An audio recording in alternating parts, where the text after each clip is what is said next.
মহাসড়ক নাকি কোনো জলাশয়?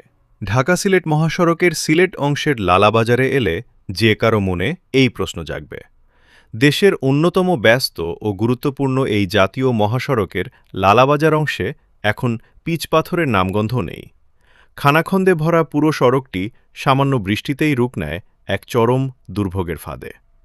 সিলেটের এই প্রধান প্রবেশমুখে সড়কের ছোট বড় শত শত গর্তে পানি জমে সৃষ্টি হয়েছে কৃত্রিম ডোবা। বিশেষ করে লালাবাজার যাত্রী ছাউনির সামনের অংশটির অবস্থা সবচেয়ে করুণ।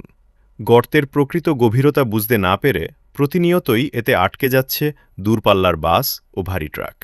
আর মোটরসাইকেল ও সিএনজি চালিত অটোরিকশার মতো ছোট যানগুলোর জন্য এই পথ পাড়ি দেওয়া যেন এক মারাত্মক ঝুঁকি।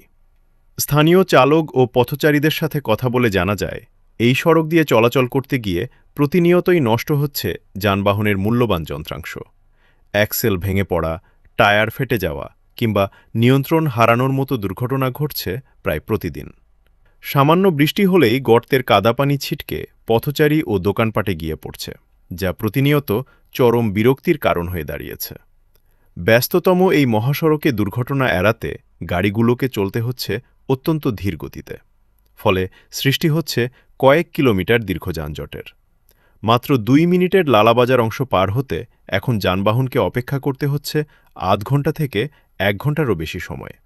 এতে একদিকে যেমন অপচয় হচ্ছে মূল্যবান কর্মঘণ্টা, অন্যদিকে চরম ভোগান্তিতে পড়ছেন জরুরি সেবার রোগী ও সাধারণ যাত্রীরা।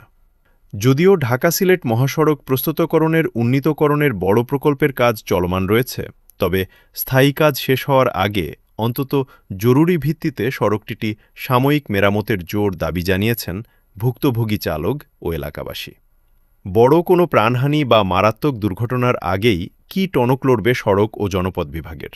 নাকি এই দুর্ভোগ সঙ্গী করেই চলতে হবে সিলেটবাসীকে?